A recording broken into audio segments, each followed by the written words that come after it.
మన వివేకానందుడు కన్యాకుమారి వెళ్ళాడు ఒకసారి. కన్యాకుమారిలో మన భారత భూమి ఎండ్ అయిపోయిన తర్వాత సముద్రం ఉంటుంది. సముద్రంలో ఒక పెద్ద కొండ ఉంటుందన్నమాట. ఈ కొండ మీదకి వెళ్ళి వెనక్కి తిరిగి చూస్తే మనకు మళ్ళీ భారతదేశం కనిపిస్తూ ఉంటుందన్నమాట. సో, మన వివేకానందుడు కూడా బోట్‌లో అట్లా వెళ్ళి ఆ కొండ దగ్గరికి, ఆ కొండపైకి ఎక్కాడు. కొండ మీద నుంచి వెనక్కి తిరిగి చూస్తే భారతదేశం కనిపిస్తోంది. చాలా సరదాగా ఉంది ఆ భావన. అప్పుడప్పుడే సాయంత్రం చీకటి పడుతుందన్నమాట. సూర్యాస్తమయం అవుతోంది అప్పుడే.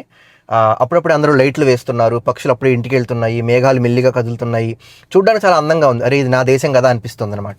ఆయన కళ్ళ ముందు చిన్న భూమి మాత్రమే కనిపిస్తున్నప్పటికీ కూడా ఆయన మనస్సులో నేను ఈ దేశాన్నంతా ఒకేసారి చూస్తున్నాను అనే భావనలో ఉన్నాడు ఈయన. అలా నుంచొని చాలా ఆనందంగా చూస్తూ ఉంటే ఆ సముద్రపు హోరంతా చెవుల్లో నిండుతూ ఉంది. అలా నిండుతూ ఉండగా అనిపించింది, ఇంత గొప్ప దేశం ఇది. ఈ దేశం నాకు జన్మనిచ్చింది. నేను ఈ దేశం కోసం ఏదైనా చేయగలనా అనిపించింది. వెంటనే నేను ఏదైనా చేయాలి. నా జీవితం ఖర్చయినా పర్వాలేదు, ఏదైనా చేయాలి ఈ దేశం కోసం అనిపించింది.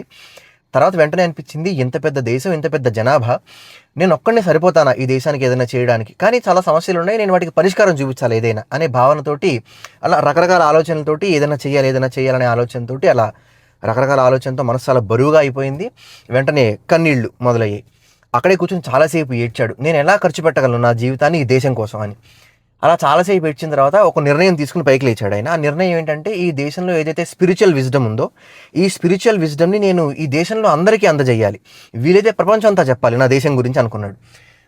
అక్కడి నుంచి బయలుదేరిన వ్యక్తి ఆ తర్వాతే అమెరికాలో ఆ హిస్టారికల్ స్పీచ్ ఇవ్వడం జరిగిందనమాట. ప్రపంచంలో చాలా వరకు దేశాలు భారతదేశం అనేది ఒకటి ఉంది అని గుర్తించిన సమయం అది. సరే, మొత్తానికి అది మొదలుకొని ఆయన ఆ యాత్ర ప్రారంభించి తను చనిపోయే 2 గంటల ముందు వరకు శరీరంలో రకరకాల ఇబ్బందులు, రకరకాల వ్యాధులు ఆయన బాధపెడుతున్నప్పటికీ కూడా, ఆయన చనిపోయే 2 గంటల ముందు వరకు కూడా ఆయన అదే పనిలో నిమగ్నమై ఉన్నాడనమాట. ఇట్లా ఈ దేశం కోసం ఏదైనా చేయాలని రగిలిపోయిన మనుషులు, తమ జీవితాన్ని ఖర్చు పెట్టి రగిలిపోయిన మనుషులు ఎవరైతే ఉన్నారో, వాళ్ళందరి వల్ల ఎంతో కీర్తి ప్రతిష్ట సంపాదించిన ఈ దేశంలో ఇవాళకి కూడా రకరకాల సమస్యలు ఉన్నాయి మనకి. ఒకడికి వాడి భాషే గొప్పది, ఒకడికి వాడి ప్రాంతమే గొప్పది, ఒకడికి వాడి కులమే గొప్పది, ఒకడు వందే మాతరం పాడితే వినలేడు, ఒకడు జాతీయ గీతం పాడితే వినలేడు, ఒకడు భారత్ మాతకి జై అంటే అక్కడ నుంచోలేడు. నాకు అనిపిస్తూ ఉంటుంది చాలాసార్లు, కుల మత వర్ణ వర్గ ప్రాంతీయ భాషా భేదాలకి అతీతంగా ఈ దేశం అంతా నాది. ఈ దేశంలో ప్రతి నీటి చుక్క, ప్రతి చెట్టు, ప్రతి పుట్ట, ప్రతి మనిషి, ఈ దేశం పూర్తిగా నాది.